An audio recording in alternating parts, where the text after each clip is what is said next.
जागो तो एक बार हिंदू जागो तो, जागो तो एक बार हिंदू जागो तो, जागे ते प्रताप शिवाजी। भैया यदि देश में महाराणा प्रताप और शिवाजी ना होते ना, आज हम जो सब कुछ पूजा कर रहे हैं, आज हम सब कुछ अब खुले बोल पा रहे हैं, ये सब कुछ नहीं कर पाते। ये कहाँ का नियम है कि मुस्लिम इलाका से हिंदू नहीं निकल सकता रामनवमी यात्रा को लेके? क्या बोलते हैं, मुस्लिम इलाका में तुम कुछ कर नहीं सकते हो राम के नाम पे।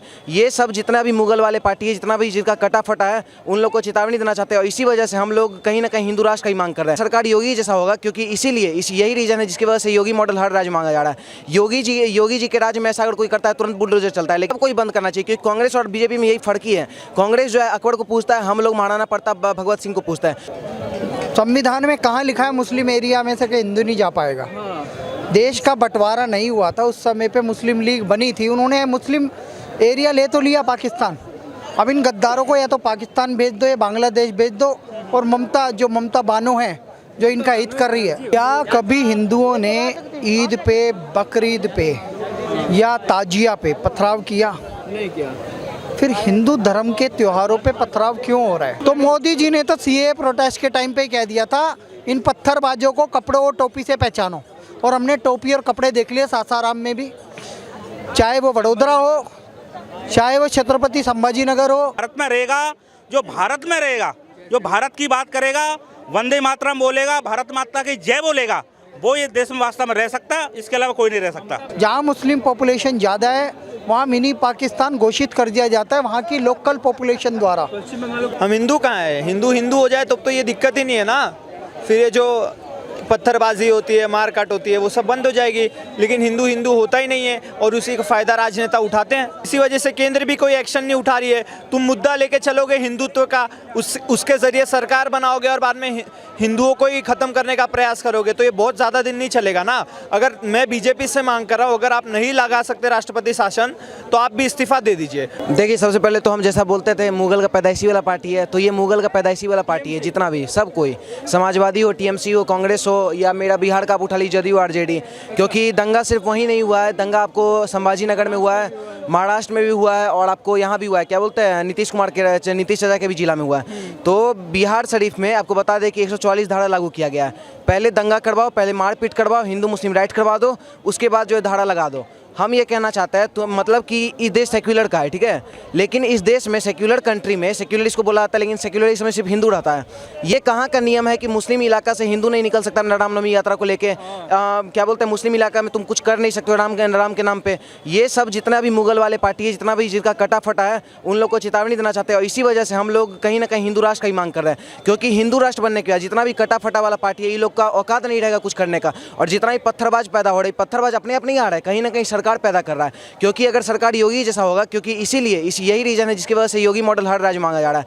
योगी जी के राज्य में ऐसा अगर कोई करता है तुरंत बुलडोजर चलता है। लेकिन अगर मान लीजिए वहाँ होता है तो वहाँ पे धारा पहले लगा दिया जाएगा, उस पर कानूनी कार्रवाई नहीं होगा, बस पूरा माहौल शांत कर दिया गया। तो ये कहीं ना कहीं जो है हमारे लिए शर्मनाक बात है, हमारे देश के लिए शर्मनाक बात है कि ये देश भारत देश जो है राम का देश है। यहाँ पे भारत देश में ही राम जी जन्मे, और राम जी जिस देश में जन्मे वहाँ पे अगर शोभा यात्रा निकालता है, इंडोनेशिया या फिर बड़ा यूएई कहीं पे भी आप जाइएगा, हर जगह राम के नाम पे यात्रा निकाला जाता है एकदम अच्छे से। इवन आप छोड़िए चाइना में तक होता है, लेकिन इंडिया में जहाँ पे भारत देश में जहाँ पे राम का जन्म हुआ था, 80% मेजोरिटी में हिंदू है, वहाँ पे इन लोग को नहीं निकालने दिया था। कहीं ना कहीं हिंदू का भी इसमें कायरता है और एकजुटता नहीं है, क्योंकि हिंदू एकजुट नहीं है। आपको बिहार का पर्सनली बता दें, बिहार में आपको गली गली में हिंदूवादी संगठन मिलेगा, ठीक है, लेकिन जब पथराव होता है ना, तो उसके पीछे ये रहता है रीजन, जब पिटाता है, क्योंकि वहाँ पे सबको अपना अपना फेम चाहिए कि हम आएंगे हाईलाइट में, हम राष्ट्रीय अध्यक्ष बनकर निकलेंगे। अरे भाई, एक साथ निकलो, नहीं तो 1857 या जो भी युद्ध निकाल लो, जहाँ पे एकजुट हुए वहीं पे बस जीते हैं हम लोग। जहाँ पे तुम लोग इकट्ठा करके नहीं निकले हो, अलग अलग करके रैली निकाले अपना फेम कमाने के लिए, वहाँ पे तुम लोग लाठी खाए हो। तो हम यही कहना चाहते हैं हर हिंदू को भी कि तुम लोग पहले एकजुट हो, क्योंकि अगर एकजुट नहीं होगे तो ऐसे जितने भी मुगल वाले पैदाइशी वाले पार्टी है, वो तुम लोग पे ही ये करवाएंगे, बुलडोजर चलवाएंगे और तुम लोग पे ही उल्टे कारनामा करवाएंगे। जिस तरह से ये लोग अभी टिप्पणी देती है कि मुस्लिम इलाका से मत निकलिए, आने वाला टाइम में अगर मान लीजिए कि अगर ये हम लोग सपोर्ट कर देंगे, नेक्स्ट हनुमान जयंती आ रहा है, हनुमान जयंती नहीं, जन्मोत्सव आ रहा है, हनुमान जन्मोत्सव आ रहा है उसमें ये लोग बोलेंगे कि अब मुस्लिम इलाका में आप लोग जो डीजे नहीं बजा सकते। ये सब आने वाला टाइम में ये लोग इस्लामीकरण करने वाले देश को, क्योंकि टारगेट क्या है हिंदुओं को बस रामनवमी के टारगेट यही है, जो टारगेट पीएफआई लेके चला है ना वही टारगेट विपक्षी भी लेके चल रहा है। यही मकसद है कि पीएफआई जो है खुल के सामने आ गया, समर्थन किया, जिसकी वजह से बैन हो गया, लेकिन समाजवादी पार्टी, टीएमसी, कांग्रेस से खुला एक शूटर आ जाए। हम तो यही कहना चाहते हैं कि पीएफआई को छोड़ के जितना भी ये वाला पार्टी चल रहा है, मुगल वाला पार्टी चल रहा है, ये सब कोई बंद करना चाहिए। क्योंकि कांग्रेस और बीजेपी में यही फर्क ही है। कांग्रेस जो है अकबर को पूछता है, हम लोग महाराणा प्रताप भगवत सिंह को पूछता है। तो हम लोग कहीं ना कहीं हम लोग अपने जो पूर्वज को मानते हैं, हम लोग उनका, हम लोग जयंती हो या कुछ भी हो, हम लोग उसका मनाएंगे ही। और किसी के बाप का इतना औकात नहीं। आज फरीदाबाद में बजरंग दल के द्वारा निकाला गया, कोई एक पत्थरबाजी कोई नहीं कर पाया। क्यों पता है? क्योंकि वहाँ पे मतलब कि सरकार भी ठीक ठाक है और कहीं ना कहीं हिंदू मेजोरिटी में, और वहाँ अगर कोई भी मुल्ला का पैदाइशी अगर पत्थरबाजी करता तो हम लोग भी भाला चलाते, क्योंकि हम लोग में शस्त्र और शास्त्र दोनों का हम लोग को ज्ञान रहता है। हम तो यही कहना चाहते हैं, रामनवमी में जिस तरह से पत्थरबाजी की हो, जिस तरह से दंगा फसाद की हो, जितना आग लगाए हो, चेतावनी देता है कि तुम्हारा भी त्यौहार आता है, तुम्हारा भी ईद आता है, तुम्हारा भी रमजान आता है। ये नहीं बोलेंगे तुम्हारा त्यौहार खत्म करेंगे, क्योंकि हम लोग राम जी के वंशज हैं। हम लोग जो है चरित्र को लेके विनम्रता से हम लोग चलते हैं। लेकिन अगर तुम लोग हम लोग को सहनशील, हम लोग को जितना समझ रहे हो, अगर हम लोग पे पलटवार करोगे तो हम लोग भी छोड़ने वाले नहीं। हिंदू सहनशील तब तक है जब तक तुम लोग हम लोग ये इग्नोर कर रहे हैं। लेकिन टॉलरेंस का गांधी जी का भी बात था ना कि एक थाप पे गाल पे मारे तो दूसरा गाल कर दो आगे। लेकिन उसके बाद ब्रह्मेश्वर मुखिया का भी चलता है, और उसके बाद गोडसे भी आता है, ठीक है। और सबसे बड़ा बात है, राम के साइड रख के अगर बात किया जाए तो परशुराम भी आता है। तो हम लोग को क्लियर बताना चाहते हैं, हिंदुस्तान के हर एक मुल्ला पैदाइशी को बोलना चाहते हैं जो भी पत्थरबाजी करते हैं, कि हम लोग को परशुराम राम बने हुए, राम बने रहने दो। परशुराम जिस दिन बनने पे आ गए हम लोग औकात दिखा देंगे तुम लोग का। जितना भी हिंदू से किसको दिक्कत है, जिसका ये जो बचपन में तो हम क्लियर बोलना चाहते हैं, हिंदुस्तान में रहेगा तो हिंदुस्तान में जय श्री राम करना रहेगा। और जो भी हम लोग रामनवमी निकालते हैं उसमें कुछ भी पत्थरबाजी नहीं करना चाहिए। अभी जन्मोत्सव आ रहा है, उसमें देख लेते हैं, एक और ट्रायल ले लेते हैं। अगर उसमें कुछ उपद्रव होता है तो गारंटी देते हैं, ईद रमजान कुछ भी हो, हम लोग भी बहुत कारनामा करने वाले हैं और हम लोग भी कर सकते हैं। लेकिन बस हम लोग इग्नोर करके चल रहे हैं। तो हम लोग के टॉलरेंस लिमिट ये मत चेक किया करो, हम लोग भी पाखंड ये कर सकते हैं। तुम मुस्लिम एरिया ये क्या शब्द है सर? सेकुलर देश, संविधान से चलने वाला देश। संविधान में कहाँ लिखा है मुस्लिम एरिया में से कि हिंदू नहीं जा पाएगा? देश का बंटवारा नहीं हुआ था उस समय पे, मुस्लिम लीग बनी थी, उन्होंने मुस्लिम एरिया ले तो लिया पाकिस्तान। अब इन गद्दारों को या तो पाकिस्तान भेज दो या बांग्लादेश भेज दो। और ममता बानो है जो इनका हित कर रही है, बानो ही लगती है हमें तो, मुमताज बानो जो भी कह लो, उसको भी वहीं भेजो। क्योंकि इस देश में, देश संविधान से चलेगा। ये सेकुलर अगर इस देश को कहते हो तुम, तो सबको समान अधिकार दो। ऐसा नहीं है कि मुस्लिम एरिया से श्री राम नवमी की यात्रा नहीं निकल सकती। मुस्लिम तुष्टीकरण के चलते इस देश का बंटवारा हुआ, अब नहीं होने देंगे। अखंड भारत बना रहे, ये खंड खंड ना बटे, इसलिए मुस्लिमों को सर पे मत चढ़ाओ। ये हमेशा भारत के बंटवारे का कारण बनते हैं। लेकिन सवाल है कि रामनवमी हो या किसी हिंदू धर्म का पर्व त्यौहार हो तभी ये पत्थरबाजी शुरू करते हैं, मंगलवार हो तभी करते हैं, टारगेट करते हैं। क्या कभी हिंदुओं ने ईद पे, बकरीद पे या ताजिया पे पथराव किया? नहीं किया। फिर हिंदू धर्म के त्योहारों पे पथराव क्यों हो रहा है? और जहाँ भी मुस्लिम मेजोरिटी हो जाती है तब क्यों होता है पथराव? ये बड़ा प्रश्न है। देश में फिर होता है काम। पूरे देश में अलग है। पर आप एक बात मैं आपको उदाहरण के रूप में बता देता हूँ। जब कश्मीर में हिंदू पॉपुलेशन कम हो गई तो मुसलमानों ने मस्जिदों से नाराए तकबीर का नारा लगा के कहा, अपनी बेटियाँ, अपनी महिलाएं और बच्चे छोड़ दो और तुम ये कश्मीर छोड़ के चले जाओ। और ये हुआ है 1991 में, 19 जनवरी 1991 या 1990 की घटना है ये। कश्मीरी पंडितों को यालिब गालिब चालिब बोल के या तो कन्वर्ट हो जाओ या भाग जाओ और अपनी संपत्ति छोड़ के भाग जाओ। ये हुआ है देश में। जहाँ मुस्लिम पॉपुलेशन ज़्यादा है वहाँ मिनी पाकिस्तान घोषित कर दिया जाता है वहाँ की लोकल पॉपुलेशन द्वारा। पश्चिम बंगाल को घोषित कर दें पक्के ऐसे कैसे मैं कह दूँ? लेकिन इनको पाकिस्तान भेज दो। अगर मुस्लिम एरिया बन चुका है तो भारत का हिस्सा मत बांटो, इनको एज इट इज़ संपत्ति पैसा वैसा के साथ पाकिस्तान या बांग्लादेश भेज दो।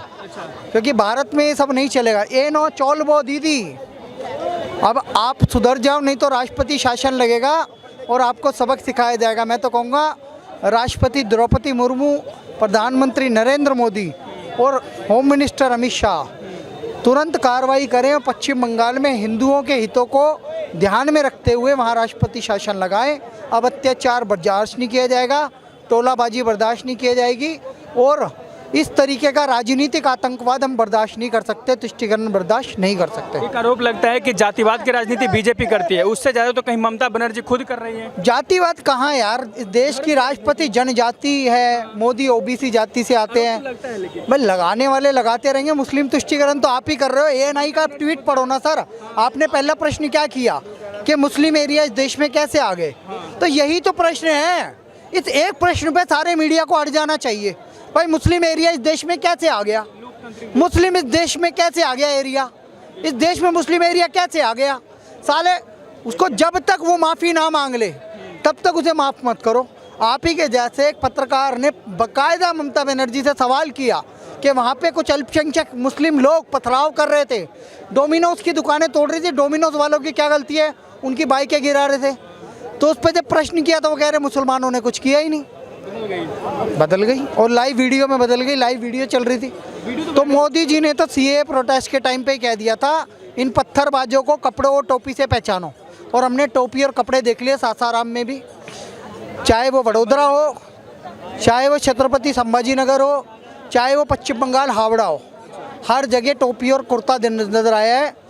बड़े भाई का कुर्ता, छोटे भाई का पजामा पहन के वही जिहादी तत्व मिले जो पत्थर बरसा रहे थे।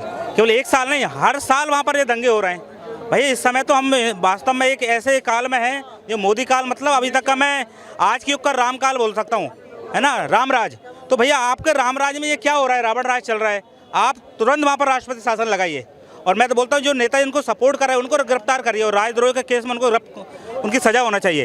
और साथ में अभी भैया ने बताया ना कि कुछ विशेष लोग, मैं चलो डायरेक्टली इनडायरेक्टली आप समझ सकते हो, तो वो केवल उनको खुश करने के लिए ममता ये सब कुछ कर रही हैं। देखो इस समय एरिया की बात कर रहे हैं, एरिया तो हमने दे दिया ना सन 47 में, एरिया हमने बंगाल को दे दिया, बंगाल के भी टुकड़े करवा दिए, पंजाब के भी करा दिए। अब कौन सा एरिया आपको चाहिए? 30 से 35% वो आबादी है ना। आप एक काम करें, हम तो आपको कुछ भी नहीं देंगे क्योंकि आपने यहीं से कमाया है। अब आप पाकिस्तान ही जाइए, अब आपकी यहाँ कोई ज़रूरत नहीं है। जो भारत में रहेगा, जो भारत की बात करेगा, वंदे मातरम बोलेगा, भारत माता की जय बोलेगा, वो ये देश में वास्तव में रह सकता है, इसके अलावा कोई नहीं रह सकता। बनर्जी तो कभी नहीं बोली आज तक, फिर कैसे उसी में? अरे वो जय माता दी तो बोलती है ना, खेला कर रही है ना, है जय माता दी मत बोलो। वहाँ के अभी हिंदू उनको ठुकरा, अब देखो समय आ चुका है, वहाँ जनता जाग चुकी है। अब ममता जी अब ज़्यादा नहीं होने वाला है, आप भी बहुत जल्दी जाने वाली हैं। ठीक है कि 80% हिंदू है देश में, फिर भी इस तरह का हमला कैसे हो जाएगा? भैया मैं हिंदुओं को जगाने, कई बार मैं कविता सुना चुका हूँ, कई बार गीत गाता हूँ, आप लेकिन ऐसे सोए जाग ही नहीं रहे। भैया जिस दिन देखो कश्मीर में हमने क्या देखा, जैसे वो लोग 40, लेकिन सीख नहीं रहे ना। हाँ सीखा ही नहीं ना, जैसे वो 40 या 50% हो जाते हैं तो उसी समय आप कहीं ना कहीं एक मिनी पाकिस्तान की मांग करने लगते हैं। उस समय हम अल्पसंख्यक हुए, लगभग अल्पसंख्यक ने 40% हुए थे हम कश्मीर में। उस समय हमारे साथ क्या हुआ सन 51 में। और ऐसे हमने देखा है, एक चाहे मध्य प्रदेश की बात देखो, चाहे अब यहाँ की बंगाल की बात देखो। भैया इन लोगों का PFI का उद्देश्य सन 47 तक भारत को मुस्लिमीकरण करना है, गजवा हिंद। तो अभी हम सभी को जागरूक होने की जरूरत है, थोड़े ऐसे तत्वों को पहचानो, तुरंत जेल में ठूसो। और हमेशा एक मैं कविता गाता हूँ, जागो तो एक बार हिंदू जागो तो, जागो तो एक बार हिंदू जागो तो, जागे ते प्रताप शिवाजी। भैया यदि देश में महाराणा प्रताप और शिवाजी ना होते ना, आज हम जो सब कुछ पूजा कर रहे हैं, आज हम सब कुछ अब खुले बोल पा रहे हैं, ये सब कुछ नहीं कर पाते। उस समय वो जागे थे, वो इस समय हमें जागने की जरूरत है। जागे ते प्रताप शिवाजी, मार भगाए, है ना, A to Z आप समझ सकते हो। ऐसे मुल्ला काजी जो देश विरोधी काम कर रहे हैं, है ना। तड़प उठी सरकार हिंदू जागो तो एक बार हिंदू जागो तो, भारत माता की। हमें सेक्युलरिज्म का पाठ पढ़ाया गया है, इसी वजह से हम हो जाते हैं। नहीं लग रहा गलत पाठ पढ़ लिया हम लोग? कहाँ हम हिंदू है? मैं पंडित हूँ, कोई यादव होगा, कोई ठाकुर होगा, कोई बनिया होगा, कोई दलित होगा, हम हिंदू कहाँ है? हिंदू हो जाए तब तो ये दिक्कत ही नहीं है ना। फिर ये जो पत्थरबाजी होती है, मारकाट होती है, वो सब बंद हो जाएगी। लेकिन हिंदू होता ही नहीं है, और उसी का फ़ायदा राजनेता उठाते हैं। और ये सब सिर्फ और सिर्फ राजनेता की ही देन है। जो बंगाल में हुआ, जो बिहार में हुआ, उसमें सिर्फ ममता की और सिर्फ नीतीश की गलती नहीं है, उसमें मोदी जी की भी गलती है, उसमें अमित शाह जी की भी गलती है। ये 2014 के बाद से लगातार होते आ रहा है। मैं तो हर साल सुनता हूँ कहीं ना कहीं पत्थरबाजी होती है बंगाल में, बिहार में, तो मैं इनसे पूछ रहा हूँ 9 साल की इनकी सरकार हो गई, अभी तक 9 साल में एक भी बार वहाँ पे राष्ट्रपति शासन क्यों नहीं लगा?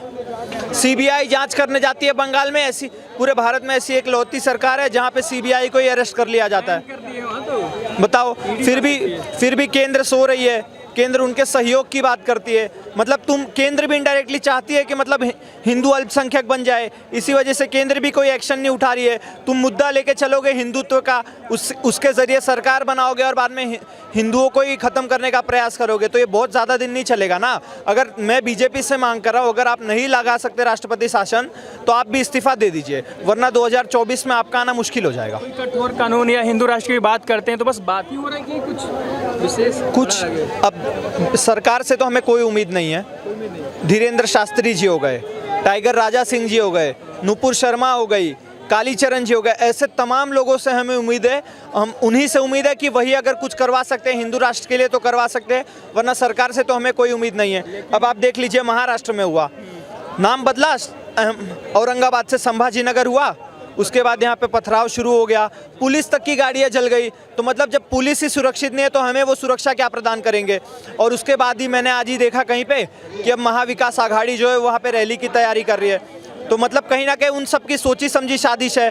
ये बीजेपी सरकार को भी पता है, लेकिन वो लोग जब हमें हिंदू को संरक्षण नहीं दे सकते तो उन्हें इस सरकार में रहने का कोई हक नहीं है। बिल्कुल, इसीलिए मैं देवेंद्र फडणवीस जी का, एक नाथ शिंदे जी का बॉयकॉट करता हूँ। और मैं महाराष्ट्र की जनता से, मैं स्वयं मुंबई से आता हूँ, मैं महाराष्ट्र की सरकार से, जनता से मांग करता हूँ जल्दी से जल्दी राज ठाकरे को बनाया जाए मुख्यमंत्री। बिल्कुल।